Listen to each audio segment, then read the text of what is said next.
Yes, sir. Happy Thanksgiving and also a happy DanDaDan fucking Thursday. You feel me? Am I the only person that feels like these episodes are going by a little too quick? I know I'm not. I don't even know why I asked that. I know you guys feel the same exact way when you see an episode like DanDaDan like we have here. First off, with the way Aura just transforms into Afro Silky and just like moves effortlessly, like, bro, she's out here weaving punches and she just got that transformation. She couldn't weave these telekinesis powers though, but luckily we got Okarun in the back scooting and booting, you know, holding his meat, keeping it all together, even in his transformation form. And even when he can't get the job done, we can always rely on Momo ISA to come save the day for us. It's surprising to me that DanDaDan is one of those shows that got cleared, because if you see the certain things that they show in the show, it's like, okay, how did we let this fly under the radar? I don't care too much about the censorship of the show, but it gets to a point, you know, when we got a monster yokai transformation with his whole meat, everything is out. Like, not even just his meat, everything is exposed.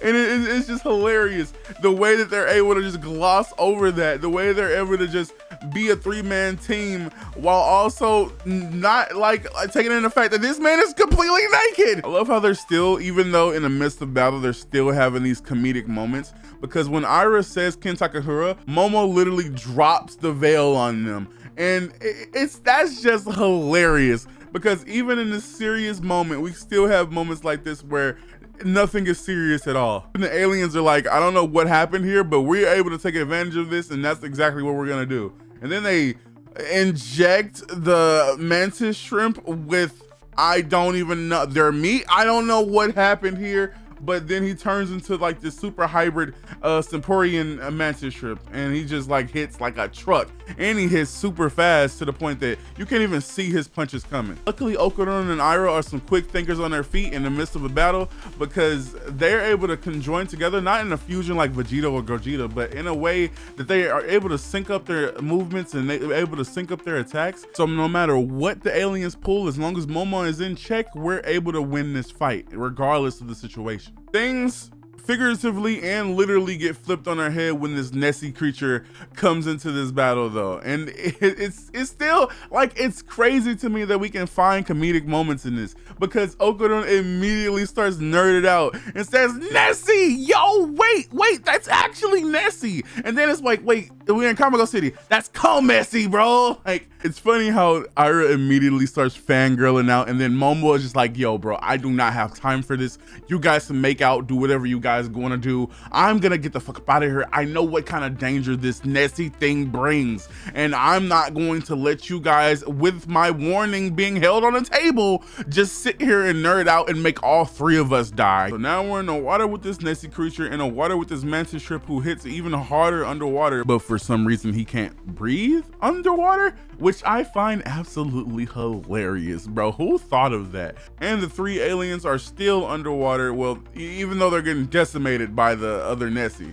In this moment, we also find out Turbo Granny can't swim. I feel like that makes sense, and it also doesn't make sense, but it's just funny enough to where you don't even focus on it that hard, you know? It gets to a point where certain stuff just happens into the show, and you just look at it for the comedy aspect if it doesn't make sense, and if it does make sense, then that just adds more to the lore, you know? It gets to the point where the aliens are wiped out all except for one, and he's complaining about the mantis shrimp being ass because he can throw Mach 30,000 punches underwater and their light speed, but he can't breathe underwater, so it doesn't make sense for him to even be able to go after them. And then the other Nessie figure is turning on the aliens themselves, but they're super highly powerful. So now they need to fuse, and this time it is like a Vegito or Gogeta type thing. And I mean, bro, when they fuse, they have the full advantage. They have the beams from, I'm not sure if that's from Nessie or the aliens themselves, but I'm pretty sure it's from Nessie because Nessie was the one throwing the beams out.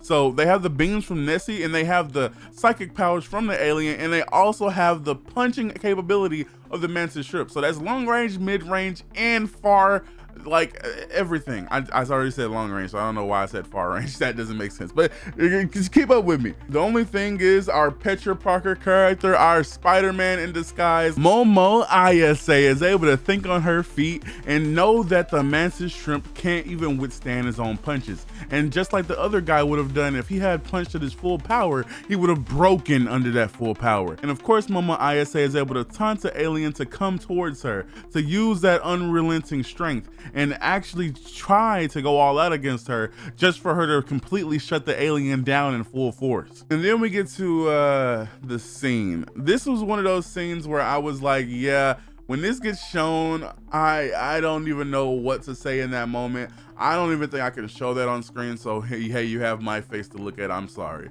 If you want to go see the scene, you can go watch it in the anime. I'm not getting my channel striken down because you guys want to be a little weird with it, you know? And speaking on the scene and speaking on being weird with it, another creator got kind of outed, doxed in a way because of this scene, just this scene in general. Like, he said some stuff about this scene, and when I tell you, when I read it in the manga, because I got spoiled on it so much, I just decided to go read the manga. In the anime, it looks worse.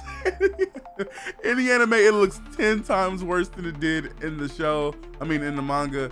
And honestly, I don't know how to feel about that. I know some people are gonna be super weird with this, and with this show, it's hard to not be super weird with it, because it's a lot of stuff in the show that didn't need to exist, if you get what I'm saying.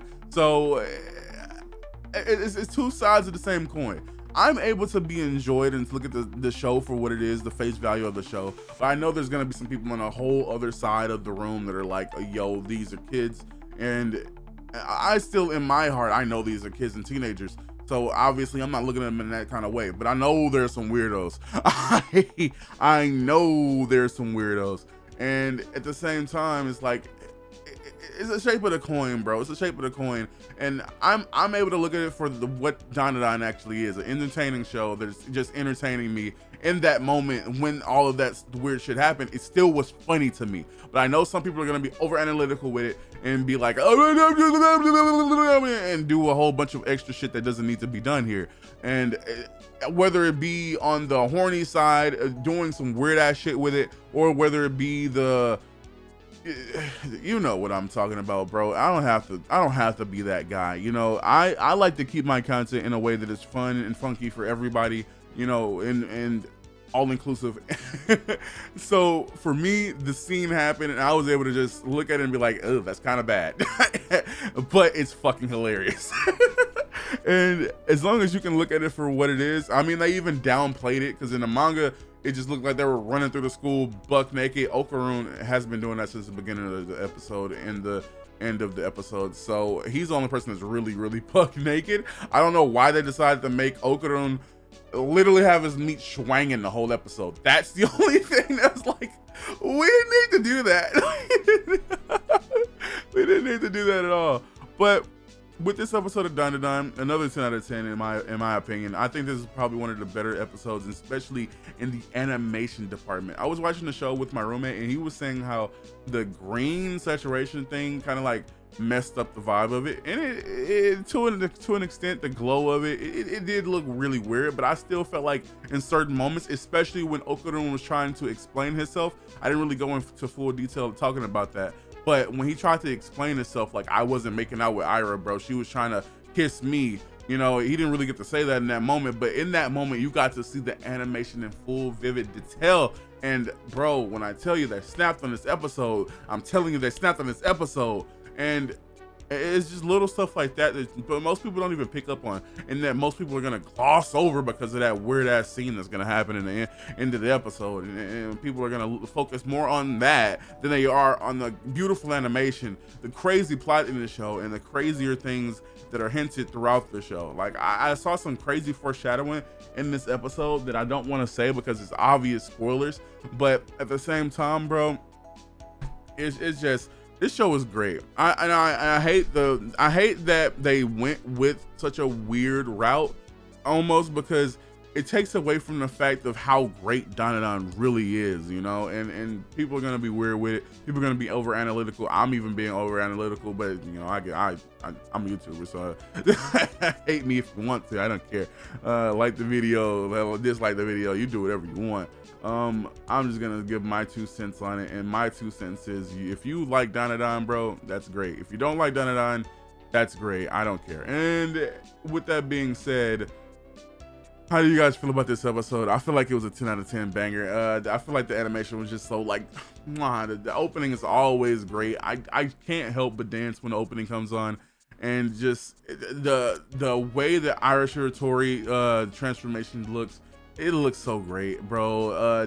Like Okarun's transformation, even when naked, looks great. Like it's still crazy how much freedom they gave this show.